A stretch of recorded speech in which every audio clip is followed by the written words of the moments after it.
السلام علیکم پیارے بچوں، آج ہم سبق سیرت طیبہ کی مشق کا سوال نمبر 3 اور سوال نمبر 4 پڑھیں گے۔ سوال نمبر 3 ہے،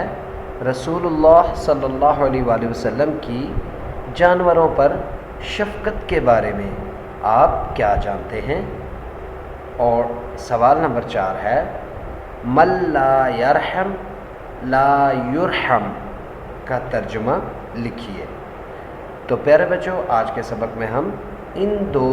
سوالات کے بارے میں پڑھیں گے۔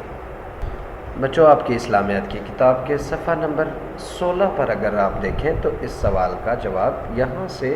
شروع ہوتا ہے۔ رسول اللہ صلی اللہ علیہ وآلہ وسلم کی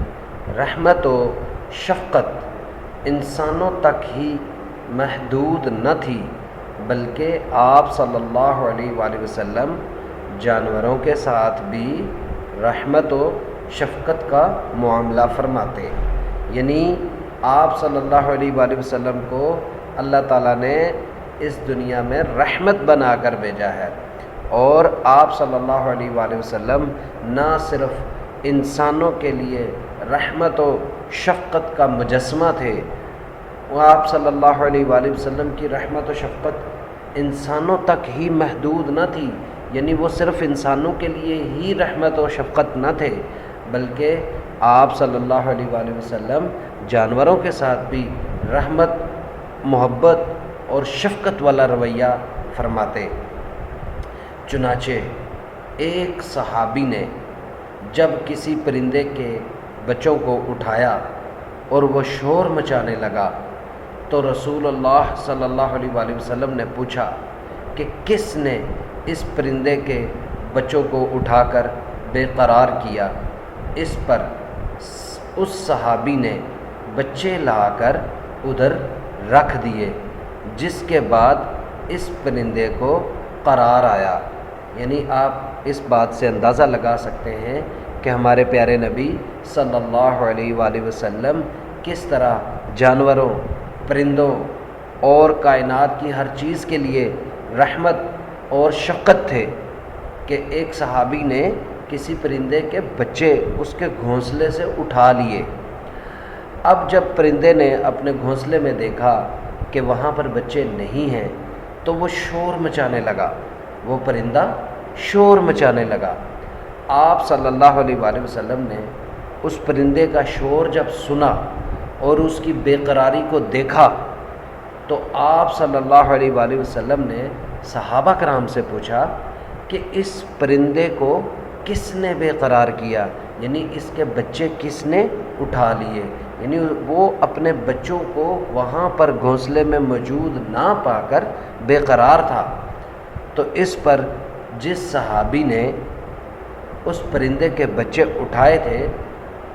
انہوں نے فوراً لا کر اس پرندے کے بچوں کو واپس رکھ دیا، جس کے بعد پرندے کو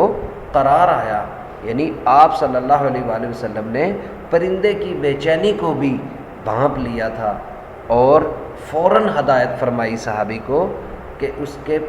پرندے کے بچوں کو واپس رکھ دیا جائے۔ تو اسی طرح ایک دفعہ ایک اونٹ والے کو اس کے اونٹ کے بارے میں نرمی کرنے اور کافی خوراک دینے اور طاقت کے مطابق بار لادنے کا حکم دیا، یعنی آپ صلی اللہ علیہ وآلہ وسلم نے اونٹ کے مالک کو اس بات کی نصیحت کی کہ اونٹ کے ساتھ ایک تو وہ نرمی سے پیش آئے، مطلب اونٹ کو مارے نہ، اور پھر اس کو پیٹ بھر کے کھانا دے، اور پھر جتنی اس اونٹ میں طاقت ہے اس کے اوپر اتنا ہی وزن رکھا جائے۔ تو یہ تھی ہمارے پیارے نبی صلی اللہ علیہ وآلہ وسلم کی شفقت اور رحمت، جو آپ صلی اللہ علیہ وآلہ وسلم نہ صرف انسانوں سے بلکہ جانوروں سے بھی فرماتے تھے۔ آپ صلی اللہ علیہ وآلہ وسلم کا ارشاد ہے، تم زمین والوں پر رحم کرو، آسمان والا تم پر رحم فرمائے گا، یعنی زمین پر جو جو چیزیں موجود ہیں، زمین پر اللہ تعالیٰ نے جو بھی چیزیں پیدا کی ہیں، درخت ہیں، چرندے، پرندے، جانور ہیں، انسان ہیں، جو کچھ بھی اس کائنات میں، دنیا میں، زمین پر موجود ہے، آپ صلی اللہ علیہ وآلہ وسلم کے ارشاد کے مطابق وہ قابل رحم ہے، یعنی زمین کی ہر چیز پر رحم کرو۔ اس کا کیا فائدہ ہوگا کہ آسمان والا یعنی اللہ تعالیٰ تم پر رحم فرمائے گا۔ تو پیارے بچوں، اس سوال کو آپ یہاں تک اچھی طرح سے یاد کیجئے گا۔ اب ہم بڑھتے ہیں اگلے سوال کی طرف۔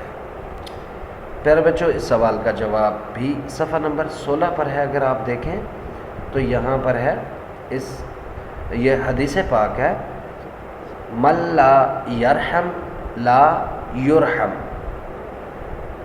آپ صلی اللہ علیہ وآلہ وسلم نے فرمایا، جو شخص رحم نہیں کرتا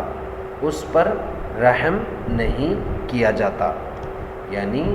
آپ صلی اللہ علیہ وآلہ وسلم کے فرمان کے مطابق صرف اسی پر رحم کیا جاتا ہے جو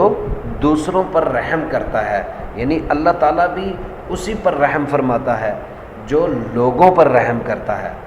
تو اس کا ترجمہ ہے من لا یرحم لا یرحم، جو شخص رحم نہیں کرتا اس پر رحم نہیں کیا جاتا۔ تو پیارے بچوں، ان دونوں سوالات کو آپ اچھی طرح سے یاد کیجیے گا، اور جو سوالات آپ سے پوچھے جائیں گے ان کے مناسب جواب منتخب کیجیے گا۔ اللہ حافظ۔